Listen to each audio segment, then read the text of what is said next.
Bienvenue dans le podcast de l'école de la course à pied, l'émission qui vous offre une autre vision de ce sport afin de mieux comprendre son monde et d'y découvrir ses secrets. Vous retrouverez quotidiennement une émission concise et plusieurs fois par mois des émissions plus longues sous forme d'interviews de personnes en lien avec le monde de la course à pied. Bonne écoute!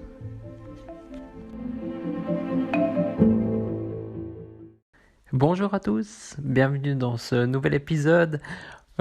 Aujourd'hui, je vais vous expliquer un peu ma routine avant une course. Je voulais parler plutôt de l'échauffement uniquement, donc l'heure qui précède la course. Mais je pense que c'est important aussi de parler de ce qui se passe avant. Et puis, je vais prendre un exemple pour une compétition qui est, que je suis pas chez moi, disons. Par exemple, on va prendre pour mon semi-marathon de Berlin au mois d'avril. On va voir comment je gère, disons, cette période du lever au coup de pistolet du départ de la course. Voilà. Donc, la course commence à 10h, on va dire. Donc, je me lève toujours au minimum 4 heures avant, que ce soit, que je sois à Berlin ou bien que je sois chez moi. C'est toujours, j'essaye d'avoir ce minimum de 4 heures avant. C'est une question que le corps, se réveille. Et là aussi, on le remarque beaucoup chez les populaires, voire très très populaires, on va dire ceux qui font moins souvent des compétitions, ils prennent pas le temps de se réveiller assez tôt. Puis il faut laisser le corps vraiment qui se réveille, qui soit en route en fait, qui soit prêt aussi lorsqu'il y a le coup de pistolet, que ce soit ok, puis que tout se passe bien, ouais. Enfin que le corps soit prêt. Donc 4 heures avant. Et ça, c'est chouette parce que ça a pu être confirmé par un ancien skieur professionnel que j'ai rencontré qui s'appelle William Bess. Et lui, justement, il m'avait dit que c'était aussi important de se réveiller assez tôt avant la course. Et puis ensuite, j'avais vu aussi des articles qui confirmaient ça, qui disaient vraiment, il faut un minimum de 4 heures. Et moi, je trouve ça assez juste parce que ça m'est arrivé une fois par hasard, mais c'était un problème de réveil. Donc, je m'étais réveillé quasiment une petite heure avant la course. Heureusement, c'était pas loin de chez moi. Et puis, j'étais arrivé tout limite en retard. La course était plus ou moins bien passée. Mais moi, j'étais pas dans de bonnes conditions, Puis démarrer la journée comme ça, sous le stress, je pense pas que c'est bon. Alors on se réveille gentiment. L'idéal, c'est encore la veille qu'on ait préparé ses affaires. Comme ça, on n'a plus ce stress de savoir est-ce qu'il nous faut une paire de chaussettes, quelle paire de chaussettes on prend, quelles chaussures on prend, ainsi de suite. Regarder la météo, tout ça le jour avant, puis comme ça le matin, on n'a plus qu'à se lever, puis c'est bon. Alors moi, généralement, je me lève et puis comme je vous ai dit là, cet ancien skieur professionnel suisse, William Bess, il m'avait dit, j'avais parlé justement du réveil musculaire, et puis lui il m'avait dit que c'était super important, et avant chaque compétition, lui il faisait un réveil musculaire, donc 2-3 petites pompes, 2-3 exercices, quelconques, un peu pas du stretching, mais en fait il y a tout plein d'exercices à faire. C'est juste pour que le corps vous réveillez, tac, et puis vous lui montrez que il faut. Maintenant, c'est parti, voilà. Mais ça doit pas être une série de 15 pompes et puis que vous soyez épuisé après, ou des abdos, j'en sais rien. D'ailleurs, les abdos, je déconseille vraiment d'en faire. Mais pourquoi pas 2-3 petits squats, et puis. Mais vraiment, quand je dis 2-3, c'est 2-3, c'est pas 10, 5. 5, c'est presque déjà trop. C'est juste pour que le corps se réveille, ou tourner les bras, ou bien tourner la tête. C'est des petits trucs, voilà. Donc comme ça, le corps, vous êtes réveillé, le corps c'est aussi, il commence à être actif. Ensuite, il y a 2 écoles un peu dans la course à pied. Donc il y a soit tu manges avant la course, soit tu manges pas.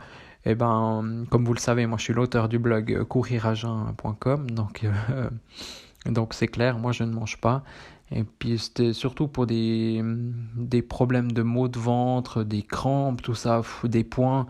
Enfin, j'ai tellement de soucis que, en fait, le jeûne en lui-même, et puis surtout avant les compétitions, bah, ça m'a sauvé, ça m'a guéri, puis voilà, ça a changé beaucoup de choses. Et je vais pas en parler aujourd'hui, hein, mais c'est vrai que bah, on pourra faire tous des épisodes, une semaine complète d'épisodes là-dessus, si ça pourrait être intéressant. Dites-moi si ça vous intéresse. Mais courir à jeun ou le jeûne simplement, ben pour moi ça a énormément de pouvoir, je dis même des super pouvoirs. Donc voilà, pour moi, même un marathon, des fois je prends un petit bouillon pour un marathon, ou bien avant je me faisais un jus de fruits, grenade, ou bien avec du gingembre, tout ça, mais j'ai arrêté. Maintenant ce serait vraiment bouillon, et voilà, c'est tout. Et puis le matin, bah aussi, une des choses que j'en ai pas parlé, comment dire, donc on fait ce petit réveil musculaire, et ce qui est intéressant aussi, c'est de boire allez, 2 décis, pas cul sec, mais de le boire voilà, en quelques minutes pour déjà bien hydrater le corps comme ça. Et, et comme ça, il y a déjà une petite réserve d'eau, enfin ça fonctionne déjà. C'est important de ne pas boire trop avant le début de la course, mais ça aussi, voilà, on va... je sais pas, dans ces derniers 4 heures, là, peut-être boire l'équivalent d'environ 1 litre. Enfin, moi, je dirais 1 litre. C'est ce que je fais. Mais là-dedans, voilà, moi, je suis adepte. J'aime bien boire du café. Donc, je bois du café le matin. Donc, je bois en premier ces 2 décis d'eau. Ensuite, j'attends un moment. Puis là, je prends un café. Et ça peut être du thé aussi. J'ai souvent pris du thé. Ça dépend, c'est la température qui fait d'or. Mais le café, je suis... voilà, pour moi, ça m'a toujours bien réussi. Et puis, bah aussi, voilà, une nouvelle petite anecdote. Moi, c'est ces choses que j'aime bien découvrir. Il y avait le coureur Mo Farah, donc vous connaissez très certainement. Il disait que donc lui il prenait un triple expresso 20 minutes avant la course, donc c'est pourquoi pas, hein. Moi je le prends généralement pas avant la course, c'est une question d'organisation. Bien sûr je pourrais prendre un petit thermos avec du café, mais voilà. Des fois 1 heure avant j'aime bien, voilà. Mais ou encore plus avant, quoi, 2-3 heures avant, comme je vous l'ai dit maintenant. Mais lui justement il disait bah, qu'il prenait ce triple expresso puis que ça le permettait de voilà, de garder un niveau de concentration élevé. Alors ça va pas influer sur la performance physique, mais par contre sur le cerveau, ça lui permet de... Voilà, quand ça devient difficile, il est toujours un peu actif, il s'endort pas, disons, et ça va un peu positiver nos pensées. Donc voilà, et puis voilà aussi le café, on pourra en reparler, mais il y a... Moi je pense que c'est assez positif, et puis c'est faux que ça déshydrate, hein, c'est juste que voilà, ça hydrate moins que de l'eau, mais ça déshydrate pas. Puis si vous buvez du café le reste de la semaine, prenez un café aussi avant la course. Si vous buvez jamais de café, prenez-en pas. Voilà, comme ça c'est simple. Il faut aussi pas trop changer ses habitudes, et surtout le jour de la course, là il faut pas changer ses habitudes. Si vous déjeunez jamais le matin, il va pas falloir déjeuner ce matin-là parce que vous faites un marathon. Vous pouvez éventuellement prendre un truc liquide, ou bien voilà, se faire un jus de légumes, mais vraiment en petite quantité. Moi je pense on a largement assez de réserves, et même moi qui est pas en surpoids ou j'en sais rien, même une personne en surpoids ou maigre, on a tous largement assez de réserves. Après c'est juste les semaines qu'on précédé ou les mois, en fonction de l'entraînement, comment ça s'est passé, là il faut habituer le corps à ce qui va se passer réellement le jour de la course. Donc par exemple, moi je vais courir à jeun tous les jours. Enfin, dès que je cours, c'est généralement à jeun, hein, le matin. Et ben mon corps, il est habitué à ça. Puis là, maintenant, c'est même plus un souci. Je me pose même pas de questions, en fait. Voilà, par exemple, j'ai une course demain, je vais pas me poser la question qu'est-ce que je vais manger. Je sais d'avance que je mangerai rien.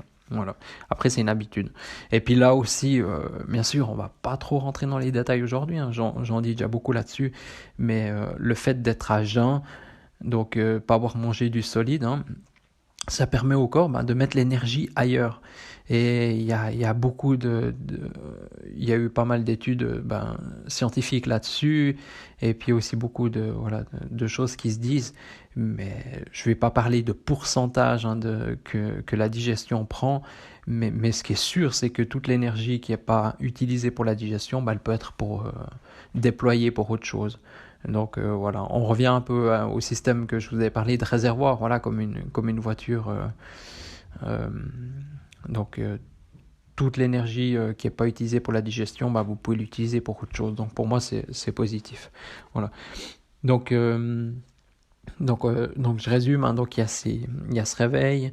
En fait, après, on fait un petit réveil musculaire.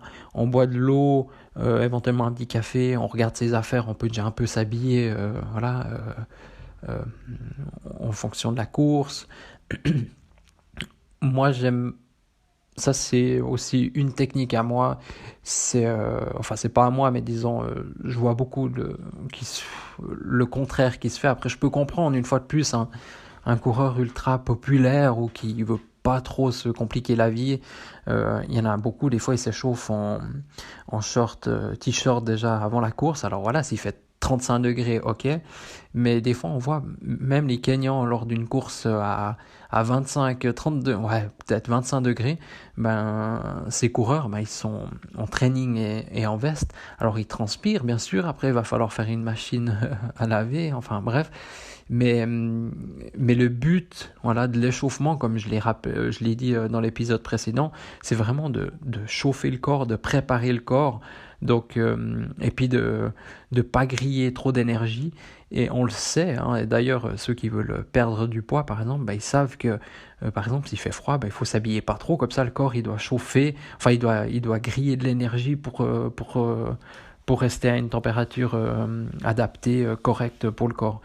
Donc là c'est pareil, se chauffer en short t-shirt, bah, on perd de l'énergie une fois de plus, hein. De nouveau des petits centièmes qui sont gaspillés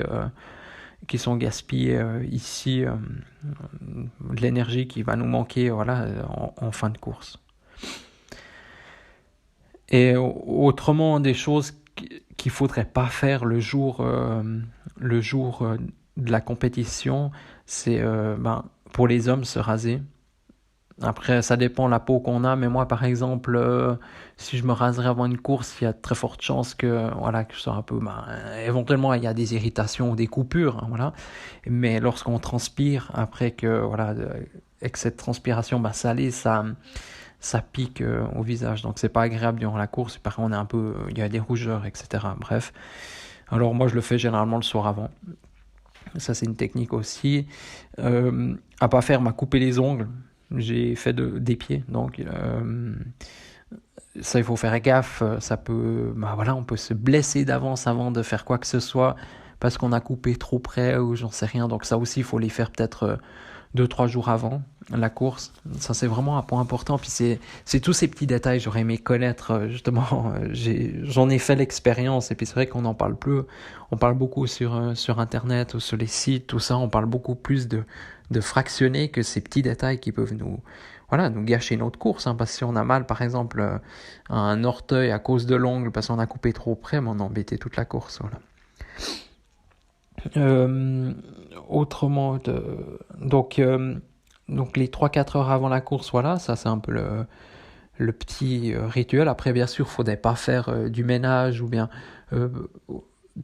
le cerveau, il a aussi une capacité à la résilience, et puis plus on fait de choses, plus on prend de décisions, plus on doit réfléchir, plus ça diminue, plus on se fatigue. Aussi, il faudrait éviter de trop s'énerver, voilà, garder tous ces petits pourcents d'énergie qu'au final qui vont faire qu'on sera meilleur grâce à toutes ces petites choses. Et puis voilà, moi ce que j'aime, après, on sera en départ de notre course, alors ça dépend, là je vous parlais par exemple du semi-marathon de Berlin, donc on a le dossard avant, mais par exemple si vous allez dans une course, il faut prendre encore le dossard, ainsi de suite, prévoir du temps, et moi ce que j'aime bien c'est commencer l'échauffement 1 heure avant la course, quoi qu'il se passe en fait. Comme ça j'ai 1 heure de temps devant moi, je fais jamais 1 heure de temps d'exercice, mais j'ai du temps, voilà, si on discute avec quelqu'un, si tout d'un coup il faut aller faire un petit pipi. Là aussi d'ailleurs, moi ce que je conseille c'est on se lève le matin, après le renforcement musculaire, tac, on va aux toilettes, donc on fait ce qu'on a à faire, hein, et puis c'est ultra important de le faire assez rapidement, enfin d'y aller assez rapidement. Et ensuite, ça dépend si on a besoin. Moi, je déconseillerais d'aller dans l'heure ou l'heure et demie avant la course, mais plutôt 2 heures avant la course. Et puis on reva vite, quart d'heure ou 20 minutes ou 30 minutes avant le départ. C'est idéal. Parce que si on va 1 heure avant la course, tout d'un coup on a bu un peu, et puis il suffit qu'on a besoin juste au départ, et ça c'est un peu embêtant, quoi. Voilà. Moi, je le vois jamais, mais enfin, quasiment jamais, mais j'ai souvent entendu dire par des personnes qui sont souvent là, qui sont à l'arrière du peloton, qu'il y a souvent des gens qui s'arrêtent au bord de la route, voilà. Alors ça, c'est aussi voilà, des fois, on doit attendre longtemps dans le sas de départ, mais on peut le prévoir d'avance. Et d'ailleurs, une technique pour ça, donc comme je vous l'ai dit, on s'hydrate bien au départ, durant les 2 premières heures du réveil, après le réveil. Et ensuite, on diminue légèrement et surtout, on boit un petit peu avant le début de l'échauffement ou juste quand on est allé aux toilettes. Comme je vous ai dit, 1 heure et demie avant le départ, on va aux toilettes, on boit un peu. Après, on boit plus trop jusque dans les 15-20 dernières minutes avant le départ. Et puis là, on peut reboire aussi de nouveau. Mais ça sert à rien de trop boire aussi. Hein. Moi, je pense 2 décis, c'est déjà pas mal. Et puis, pas le boire cul sec, le boire voilà, sur cette période de 15-20 minutes. Voilà. Ensuite, après, moi, je suis pas adepte, voilà, comme vous le savez, de tout ce qui est des bars ou bien manger une banane. Voilà, moi, je trouve que c'est... Quand je vois quelqu'un manger une banane 1 heure avant la course, j'ai presque envie de lui dire bonne chance, bon courage, mais bon, voilà, ça c'est un peu... On a de l'énergie en nous, puis on n'a qu'à essayer. Moi, j'ai couru un marathon à jeun, donc il n'y a pas de souci. Après, il faut juste entraîner le corps, et puis voilà, peut-être si vous avez ces habitudes, essayez de les changer. Et moi, je suis sûr que toute cette énergie, voilà, de la digestion de la banane, même si on digère très vite une banane, c'est pour ça que les gens croient, enfin, on prenne une, on mange une, mais finalement, ça reste aussi dans l'estomac. Puis voilà, c'est 100 grammes, ou je sais pas combien pèse une banane, qu'on a dans l'estomac, même si c'est digéré, que voilà, il faut en faire quelque chose. Donc, enfin, il est stocké là, il est là. Donc moi, je déconseille de manger ça. Ou, voilà. Mais après, ça aussi, c'est personnel, mais il faut essayer. En tout cas, moi, je vous conseille vivement d'essayer de courir à jeun. Commencer par 2 kilomètres et puis augmenter progressivement. Mais vous verrez, ça change la vie. En tout cas, ça a changé ma vie. Puis j'ai eu beaucoup de retours là, sur mon blog couriragin.com que voilà, il y avait pas mal de gens qui étaient satisfaits, enfin qui faisaient pas ça, puis que tout d'un coup, eux aussi, ça leur a un peu changé leur vie, quoi. Voilà. Ensuite, il y a une autre petite manie, c'est personnel à moi, mais je sais qu'il y a des tennisman, enfin il y a beaucoup de sportifs d'élite, et je suis sûr, pas que dans l'élite, vu que moi je le fais, hein, mais c'est vraiment une très petite minorité, c'est que je prends un temps fou. Alors maintenant, j'ai plus ce problème, mais je prends un temps fou à lasser mes chaussures pour que ce soit parfait, quoi. Ça, je trouve, c'est vraiment un point ultra important pour pas avoir voilà, des cloques ou j'en sais rien, ou que ce soit trop serré tout d'un coup. Alors maintenant, j'ai des lacets élastiques, donc je mets mon pied dedans, tac, c'est fait, quoi. Donc je gagne énormément de temps. Mais c'est vraiment ultra important de voilà, pas avoir les lacets tournés, qu'ils ont fait plusieurs tours sur eux, vraiment que ce soit beau, plat, que ce soit nickel. Et puis ça peut changer. C'est une fois de plus, c'est ces petits détails, ces petits 1% qui font que voilà, qu'on a une course réussite, qu'on peut améliorer nos records et ainsi de suite. Et une fois de plus, se déshabiller au dernier moment, voilà, enlever ses survêtements. Alors l'idéal, bien sûr, serait 5 minutes avant le départ, mais on n'a pas tous quelqu'un avec nous, on n'est pas tous coureurs d'élite qu'on peut aller devant puis mettre nos affaires. Mais pourquoi pas, voilà, moi chaque fois, il y a souvent dans des courses, on reçoit des pulls ou des t-shirts qui nous intéressent moyennement. Alors moi je les garde et puis par exemple à Berlin, on peut les lancer, ils récupèrent ça, puis ils les envoient pour des personnes justement dans le besoin. Puis on fait un geste en même temps pour ça. Puis nous, on n'a pas eu froid à attendre 20 minutes ou plus sur la ligne de départ. Donc ça aussi, je pense que c'est un point important. C'est une fois de plus pour pas se vider d'énergie inutilement voilà, pour que le corps se réchauffe. Et on peut mettre aussi, des fois on voit qu'ils ont des sacs poubelles ou bien je sais plus comment ça s'appelle, c'est pour couvrir la pluie là. Enfin bref, il y a différentes techniques suivant la météo, mais voilà, pas perdre d'énergie avec ça. Et, ouais. Ensuite, donc l'échauffement lui-même d'1 heure. Moi, ce que je fais, je commence toujours par mes 20 minutes de course. Donc en fait, de 60 minutes à 40 minutes avant la course, là je cours tranquille. Alors bien sûr, ça joue un petit peu plus ou moins si on croise quelqu'un comme ça. Et puis ensuite, je fais quelques petits exercices d'école de course, donc monter des genoux, talons, fesses, 2-3 autres. Et puis j'accélère légèrement, mais pas grand-chose, quoi, vraiment pas grand-chose. Et ensuite, je fais aussi... non, avant ça, pardon, je m'excuse. Donc, il y a ces 20 minutes de course. Ensuite, je commence par ça aussi, c'est une petite technique pour rien oublier. On commence par le haut du corps. Donc, on échauffe voilà, les bras, tout ce qui est... comment dire, le torse aussi pour essayer d'élargir... voilà, pour... enfin, le torse, ensuite les hanches, genoux, chevilles, etc. Et puis ensuite, avec ça, on fait ces petits exercices d'école de course, des accélérations. Et puis on boit un peu. Après, on a tous différentes petites techniques. On va aux toilettes. Et ensuite, on revient. Et là, on fait quelques petites séries d'accélération. Donc, généralement, moi, j'en fais 2 ou 3. Idéalement, bien sûr, il faudra en faire 4. Après, ça dépend toujours de la forme qu'on a. C'est clair, si on s'est peu entraîné ou si on a déjà des douleurs, il faut éviter. Mais moi, ce que je conseillerais, c'est faire 4 accélérations, donc une environ de 150 mètres, mais tranquille, progressive. Et puis la vitesse à la fin de ces 150 mètres, ça doit pas être votre rythme de course que vous allez courir après, mais un petit peu inférieur quand même.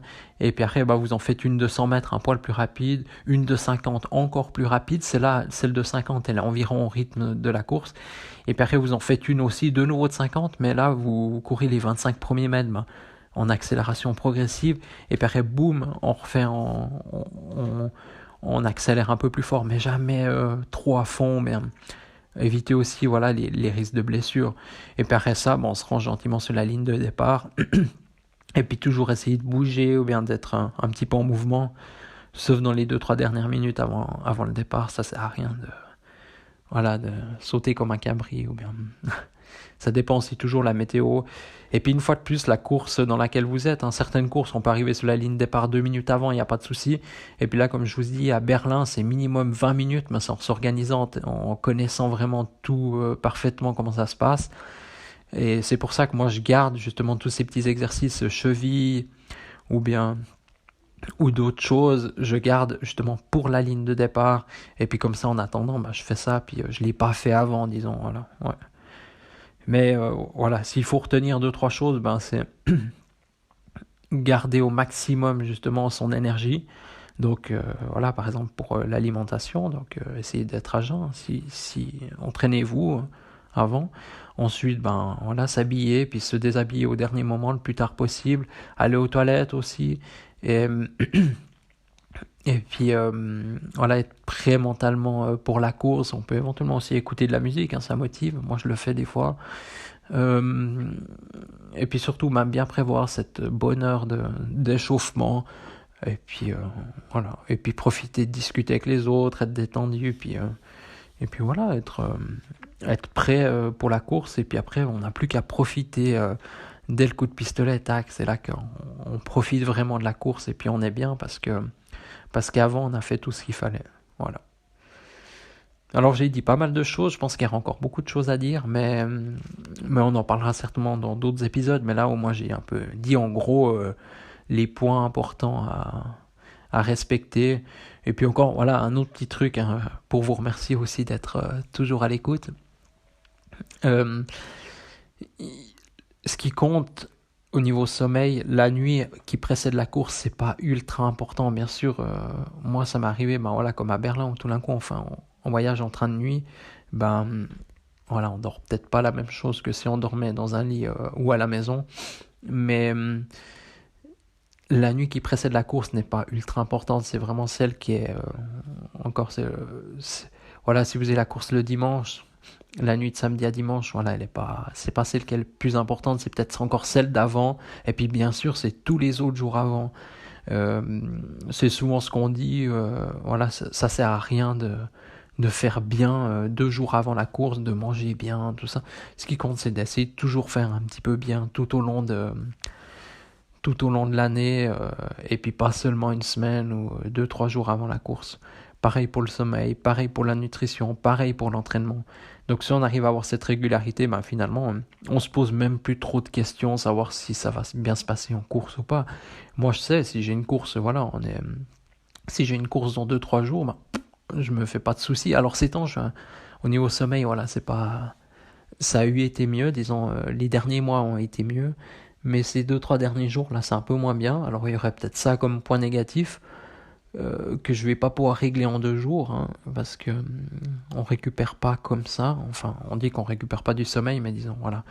Donc, ce qu'il faut, c'est essayer aussi d'avoir une certaine régularité dans le positif, on va dire, et puis le négatif aussi, voilà, pas faire les fous 2 mois, durant les 2 mois avant la course, on fait les fous durant les 35-40 premiers jours, et par contre on essaye de faire bien, quoi. Faut essayer avoir une bonne régularité. Donc je vous remercie de votre écoute, et puis n'hésitez pas à me dire, vous à l'échauffement, comment se passe un échauffement pour vous, qu'est-ce que vous faites, ou est-ce que vous êtes d'accord avec moi ou pas du tout. Voilà, me dire un petit peu comment se passe un échauffement pour vous. Vous pouvez m'écrire sans autre sur Facebook, Instagram, ou bien aussi via mon site, ou via l'adresse mail, le contact l'école de la course à pied.com. Et puis moi je serais super intéressé en tout cas de découvrir comment se passent vos échauffements. C'est toujours très intéressant d'avoir toutes ces petites techniques. Moi je les ai apprises par d'autres personnes au jour le jour. Chaque jour j'apprenais un petit peu. Puis c'est ça qui m'intéresse aussi, c'est avoir votre point de vue. Puis voilà. Ouais. Je vous remercie de votre écoute, et puis à demain pour le prochain épisode.